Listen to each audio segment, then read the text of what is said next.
Di sini izinkan Rinda bertanya dengan Ustadz. Mungkin di sini Rinda mewakili perempuan-perempuan yang memiliki trauma yang hebat Kak dari masa lalunya. Gak terkena mentalnya untuk bisa bangkit, bisa percaya memiliki hubungan ataupun pernikahan kembali. Karena gak sedikit perempuan juga yang merasa insecure Ustadz. Apakah pantas untuk mempunyai hubungan kembali karena padahal ia adalah korban dari masa lalunya. Tapi ia merasa mau berjalan tuh gak pantas Ustadz. Katanya kan laki-laki baik untuk perempuan yang baik Ustadz. Dan perempuan yang baik untuk laki-laki yang baik. Apakah kita harus menjadi perempuan yang baik dahulu untuk mendapatkan laki-laki yang baik? Dan gimana caranya kita tahu?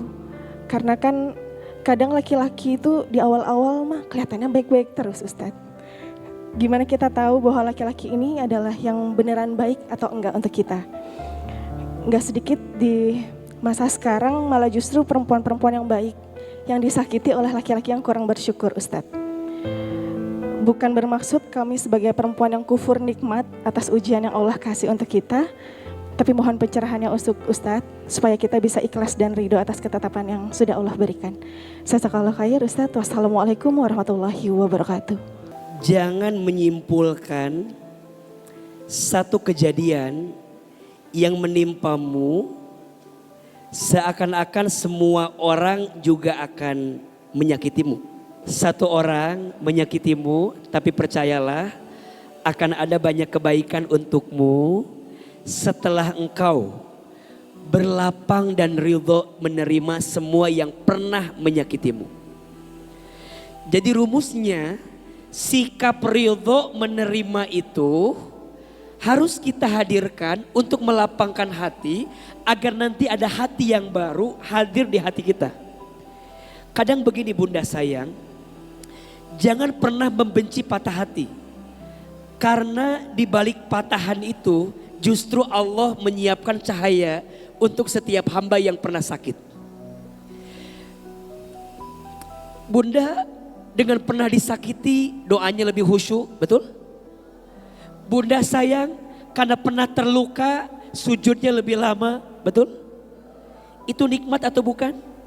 Maka percayalah, sering Ahilman bilang, kalau rasa sakitmu membuatmu bisa makin dekat dengan Allah, sesungguhnya kamu sudah sembuh dari sakit yang kamu rasakan.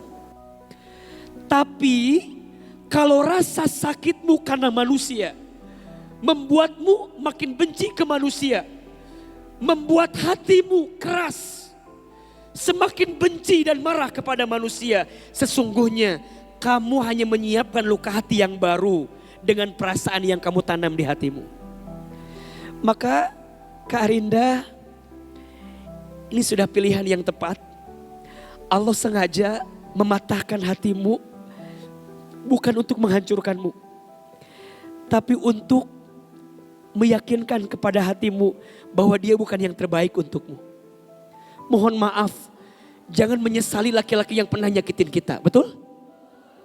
Lo, gue terlalu berharga hatimu besti, betul gak? Hanya sakit gara-gara seseorang yang menyakitimu, setuju? Udah. Tapi udah.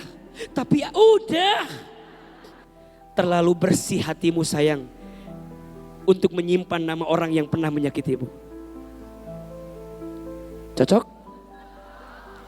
Bismillah, buka hati.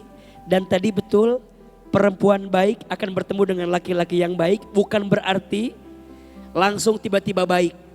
Jadi orang baik itu berproses dan berprogres. Jangan banyak protes. Selesaikan sampai beres. Insya Allah nanti sukses. Dan gak bikin stres. Betul? Di mana nemuin orang baik? Di tempat yang baik. Dengan cara yang baik. Hati-hati. Sekarang jangan tertipu dengan casing. Don't judge the book by its cover. Jangan cinta karena paras. Paras ada masanya. Sekarang glowing, mungkin besok glosor.